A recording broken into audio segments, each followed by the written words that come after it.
اعوذ باللہ من الشیطان الرجیم بسم اللہ الرحمن الرحیم رب اشرح لی صدری ویسر لی امری واحلل عقدۃ من لسانی یفقہوا قولی۔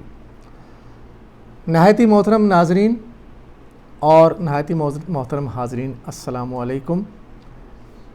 آج ہم مزید فی کا جو اگلا باب پڑھیں گے وہ ہوگا تدارسہ، اور تدارسہ کی پریکٹس بھی ہوگی انشاءاللہ۔ اور تدارسہ پڑھنے سے پہلے ہم آج کی آیہ مبارکہ کو دیکھتے ہیں۔ آج کی آیہ مبارکہ ہے سورہ الفرقان کی آیہ نمبر 1 ہے۔ اعوذ باللہ من الشیطان الرجیم بسم اللہ الرحمن الرحیم تبارک الذی نزل الفرقان علی عبدہ لیکون للعالمین نذیرا۔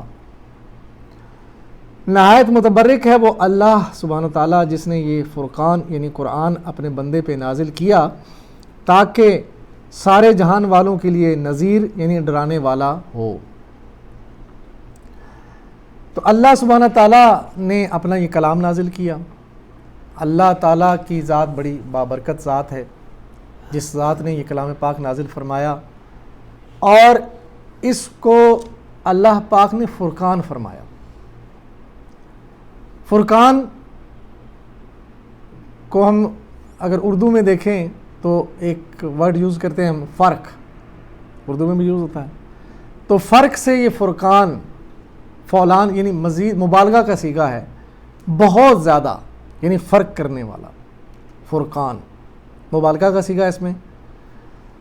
اور کس پہ نازل کیا؟ علی عبدہ، اپنے بندے پہ نازل کیا تاکہ سارے کے سارے جہان والوں کو یہ کیا ہو جائے؟ ڈرانے والا بن جائے۔ قرآن ڈرانے والا، یعنی کس سے ڈرانے والا؟ اپنے آخرت کے برے انجام سے ڈرانے والا۔ اور کسی یعنی انسان کو خدا نخواستہ ایسا نہیں ہے کہ زندگی میں وہ خوف سے رہے، ڈر کے رہے، یہ وہ ڈر اور خوف نہیں ہے، بلکہ اپنے آخرت کے برے انجام سے ڈرانے کے لیے اللہ تعالیٰ نے اپنا کلام پاک نازل فرمایا، اور جس کو فرمایا یہ فرقان ہے، فرق کرنے والا یعنی حق اور باطل میں تمیز کرنے والا۔ اور حق و باطل میں تمیز کرنے والا یہ فرقان ہمارے پاس ہے، اور ہم نے اس کو جزدان میں لپیٹ کر اوپر رکھا ہوا ہے، بہت اوپر، جہاں تک ہماری پہنچ بھی نہیں، اور یہ وہاں پڑا ہوا ہے۔ اور حق و باطل کی جتنی بھی جو یعنی باطل کی جتنی بھی چالیں ہیں اس کو پہچاننے کے لیے اللہ تعالیٰ نے آیات نازل فرمائیں، اور پہلی جو قومیں ہیں جو باطل میں گھر گئیں، باطل پہ عمل کرتی رہیں، ان کے انجام بتائے، اور حق بتایا کہ حق کیا ہے، زندگی کیسے گزارنی ہے، اور اپنی آخرت کو کیسے سنوارنا ہے۔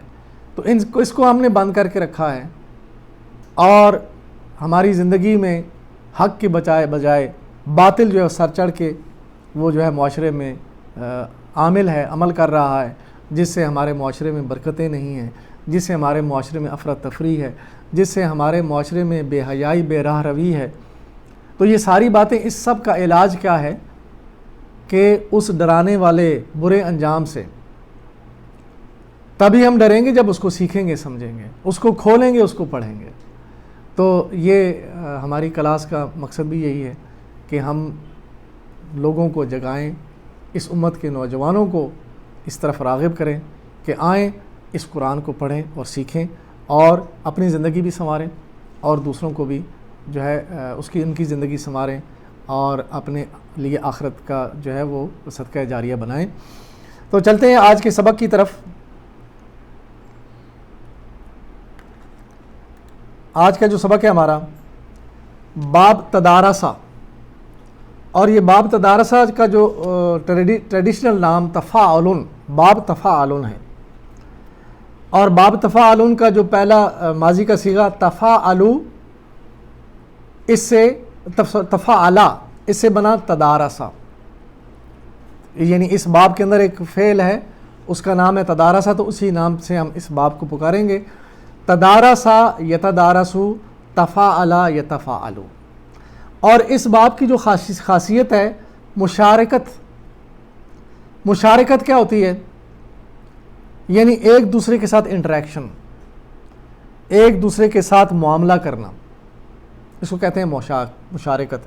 یعنی اس کے اندر ایک دوسرے کا معنی پایا جاتا ہے، یعنی ایک اور دو آدمی آپس میں جب کوئی معاملہ کریں گے، جھگڑیں گے، لڑیں گے، ایک دوسرے کے ساتھ تعاون کریں گے، ایک دوسرے کے ساتھ، جیسے تعاون قرآن پاک کی مبارکہ ہے، تعاونوا علی البر والتقوی، تو تعاون بھی اسی باب کے اندر ہے، تعاون تدارسا، تعاون میں ایک دوسرے کے ساتھ انٹریکشن ہوتی ہے، ایک کو ضرورت ہے، دوسرے اس کی ضرورت پوری کرتا ہے، تو اس کو کہتے ہیں تعاون۔ تو اس میں یہ مشارکت کا پہلو ہے اور ایک دوسرے کا معنی پایا جاتا ہے، یا جب اس وزن کا کوئی فعل اللہ کی طرف استعمال ہو تو عظمت کا مفہوم پیدا ہوگا۔ جیسے جو آیت ہم نے پڑھی تبارکہ جو ہے یہ بھی تدارسہ کے وزن پہ ہے، لیکن جب یہ اللہ کی طرف جائے گا تو وہاں پہ مشارکت نہیں رہے گی، وہاں پہ اللہ تعالیٰ کی عظمت کا پہلو ہوگا۔ تو اس باب میں اللہ کی طرف جتنے بھی افعال ہوں گے وہ اللہ کی عظمت کے پہلو دکھائیں گے، اور جو بندوں کے درمیان ہوں گے وہ آپس میں ایک دوسرے کے ساتھ مشارکت ہوگی۔ تقابلہ یا تقابلو، ایک دوسرے سے موازنہ کرنا، کسی ایک چیز کا دوسری چیز کے ساتھ موازنہ یعنی کمپیریزن، اس کو کہتے ہیں تقابلہ یا تقابلو۔ اور تعاملہ، ایک دوسرے کے ساتھ معاملہ کرنا، مثلا اگر یوں کہا جائے کہ تعاملہ خالد و حامد، حامد نے اور خالد نے آپس میں ایک دوسرے کے ساتھ معاملہ کیا، یعنی خالد اور حامد نے ایک دوسرے کے ساتھ معاملہ کیا، کاروبار کیا، کچھ بھی کیا، یعنی وہ ڈیلنگ کی یا کوئی بھی معاملہ ہو۔ تبارکہ یہ جو ہے اللہ کی طرف جب جائے گا تو اللہ تعالیٰ کی جو ہے وہ عظمت بیان ہوگی، بڑا بابرکت ہوا، تبارکہ بڑا بابرکت ہوا، اور خیر و برکات کا منبع و سرچشمہ ہونا، یہ بڑی برکت والا ہونا، یہ چونکہ لفظ اللہ تعالیٰ کے لیے استعمال ہوتے ہیں اس لیے اس میں ایک دوسرے کا معنی پیدا نہیں ہوگا بلکہ اللہ کی عظمت کا معنی پایا جائے گا۔ ٹھیک ہے، تو یہ ہے تدارسہ۔ تو چلتے ہیں تدارسہ کے صیغے۔ تدارسہ ماضی غائب واحد کے لیے تدارسہ، اس نے پڑھا، تدارسہ یہ پڑھنا پڑھانا، چونکہ اس میں مشارکت ہے تو پڑھانے والا پڑھنے والا یا آپس میں بیٹھ کے ایک دوسرے کو پڑھانا، یہ تدارسہ کے اندر مفہوم پایا جائے گا۔ تو اس نے پڑھا، یہاں پہ صرف مطلب یہ کریں گے تدارسہ اس نے پڑھا اکیلے نے، اور جمع کے لیے ہوگا تدارسو، ان سب نے پڑھا، ماضی غائب کے لیے۔ ماضی حاضر کا واحد کا صیغہ تدارستا، تم نے پڑھا، اور حاضر جمع کے لیے تدارستم، تم سب نے پڑھا۔ اسی طرح ماضی متکلم واحد کے لیے تدارستو، میں نے پڑھا، تدارسنا، ہم سب نے پڑھا۔ مضارع واحد غائب یتدارسو، وہ پڑھتا ہے، اور مضارع غائب جمع یتدارسون، وہ سب پڑھتے ہیں۔ مضارع واحد حاضر کے لیے تتدارسو، تم پڑھتے ہو، اور جمع کے لیے آئے گا تتدارسون، آپ سب پڑھتے ہو۔ اور مضارع متکلم واحد کے لیے اتدارسو، میں پڑھتا ہوں، اور نتدارسو، ہم سب پڑھتے ہیں جمع کے لیے۔ امر میں جائیں گے، امر میں اکیلے کے لیے تم پڑھو تدارس، اور تدارسو جمع کے لیے تم سب پڑھو۔ اسی طرح نہیں میں جب جائیں گے تو واحد کے لیے ہوگا لا تتدارس، تم مت پڑھو، اور جمع کے لیے لا تتدارسو، تم سب مت پڑھو۔ فاعل مفعول میں فاعل کے وزن پہ متدارس، میم اور زیر کے ساتھ فاعل متدارس، اور مفعول ہوگا متدارس، اور اس کا مصدر ہوگا تدارس۔ ٹھیک، پڑھنا پڑھانے کا نام تدارس، تدریس اسی سے ہے، وہ دوسرا فعل چلا جاتا ہے، پھر وہ تدارس اس کا مصدر ہے۔ اور مذکر اور مؤنث کے واحد کا صیغہ لگانے سے ہوا تدارسا، اس ایک نے پڑھا، ہی تدارست، اس ایک عورت نے پڑھا۔ یہ ماضی میں ہوگا، ماضی واحد غائب اکیلے کے لیے، اور ماضی واحد غائب ایک عورت کے لیے۔ ہوا تدارسا ہی تدارست۔ مضارع واحد غائب ہوا یتدارسو، اور فیمیل کے لیے ہی تتدارسو۔ اور یہ دیکھیں اسٹائر لگ گیا، مدارے واحد حاضر کے لیے تتدارسو، انت تتدارسو ہی تتدارسو. اور دیکھیں یہ تبارکہ، اس کو آپ نے خود سارا اس کی گردانیں بنانی ہیں، اور تساءلہ اس کی بھی آپ نے ساری گردانیں بنانی ہیں. اچھا، اس سے پہلے کہ ہم پریکٹس کی طرف جائیں، دیکھیے یہ جو سارے افعال ہیں ان میں پہلے میں نے آپ کو بتایا تھا کہ ہر فعل میں، ہر فعل کے اندر فاعل موجود ہے. ٹھیک ہے، ہر فعل کے اندر فاعل ان بلٹ ہے. جیسے فعلا اس ایک نے کیا، تو اس میں فعلا ماضی غائب واحد اس کا موجود ہے. تو اسی طرح ہم جب یہاں پہ ضمیر کے ساتھ گردان لگاتے ہیں نا، تو جیسے یہاں پہ لگایا ہوا تدارسا، ہوا فعلا، تو ہوا فعلا میں فعلا بھی کہیں گے تو ہوا اس کے اندر موجود ہے. تو دیکھیے اب اس میں تھوڑا سا آپ کو یہ سارے اس کے صیغے بتا دوں میں. تدارسا میں جائیں تو تدارسا میں یہ دیکھیں، اس میں یہ تدارسا میں ہوا تدارسا موجود ہے، اور تدارسو میں ہم تدارسو موجود ہے. ہوا اکیلا، ہم جمع. اسی طرح تدارستا میں انت تدارستا، اس میں انتا موجود ہے، اور تدارستم میں انتم موجود ہے، ان بلٹ ہے اس کے اندر، انتم تدارستم. اسی طرح تدارستو میں انا اکیلا واحد کے لیے جو صیغہ ہے ضمیر کا وہ ہے انا تدارستو، اور جمع کے لیے آئے گا نحنو تدارسنا. ٹھیک، انتا تدارسا، انتم تدارسو، انتا تدارستا، سوری یہاں پہ ہوا تدارسا غائب کے لیے، ہم تدارسو، انتا تدارستا، انتم تدارستم، انا تدارستو، نحنو تدارسنا. اسی طرح جب مضارع میں جائیں گے، ہوا تدارسو، ہم تدارسون، انت تدارسو، انتم تدارسون، انا تدارسو، نحنو نتدارسو. تو جب امر میں جائیں گے تو تدارس تم پڑھو، ایک واحد حاضر موجود ہے اس میں، تو یہ انتا اس کے ساتھ ہے، انتا تدارسا.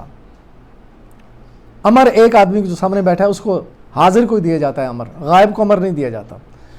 تو حکم دیا گیا ایک واحد کے لیے، انتا تدارسا اور انتم تدارسو.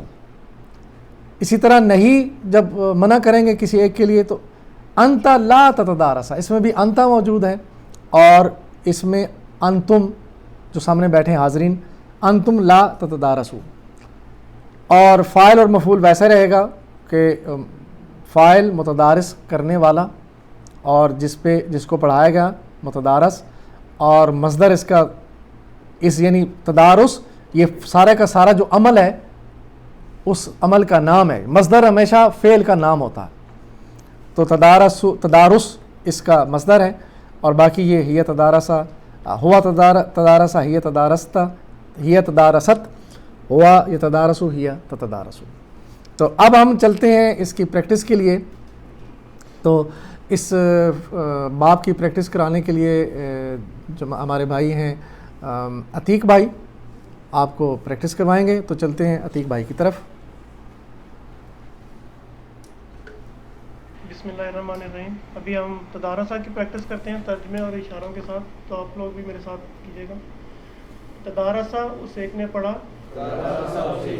تدارسو ان سب نے پڑھا، تدارستا تم نے پڑھا، تدارستم تم سب نے پڑھا، تدارستو میں نے پڑھا، تدارسنا ہم سب نے پڑھا. مضارع میں یتدارسو وہ پڑھتا ہے،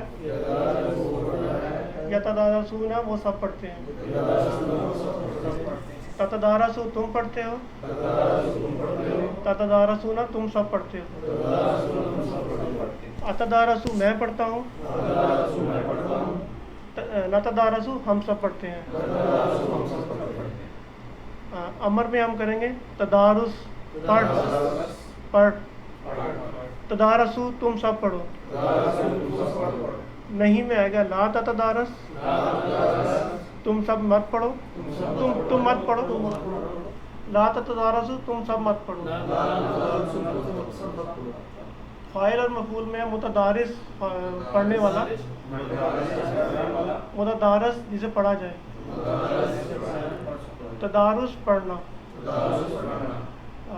مذکر اور مؤنث میں ہوا تتدارسا، ہی تتدارست،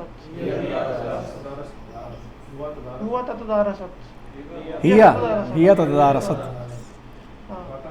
ہوا تدارس، ہی تدارست، ہوا یتدارسو، ہی تتدارس، انت تتدارسو، ہی تتدارس. جزاکم اللہ خیراً. عتیق بھائی ہمیں تدارسا کے فعل کی ساری پریکٹس اس کے گردان پڑھا رہے تھے. اب ہم دیکھتے ہیں اس باب کے اندر مزید جو افعال ہیں آپ کی پریکٹس کے لیے. دیکھیں تدارسا، اس میں جو اگر ثلاثی مجرد بنایا جائے اس کو تو دال، را اور سین، درس. اور درس میں ہم یوز کرتے ہیں. درس کیا ہوتا ہے؟ تبلیغ اور تعلیم، درس. لیکن تدارسا تا اور الف ملانے سے ایک دوسرے کو پڑھانا، اس میں مشارکت ہے جیسے شروع میں ہم نے پڑھا تھا. اور اسی سے پھر وہ ایک جو سورہ العصر میں آتا ہے تواصو بالحق، تواصو بھی اسی کے اندر ہے. اس کا ترجمہ کیا جاتا ہے نا ایک دوسرے کو وصیت کرنا، ایک دوسرے کو نصیحت کرنا، مشارکت کا معنی ہے اس کے اندر.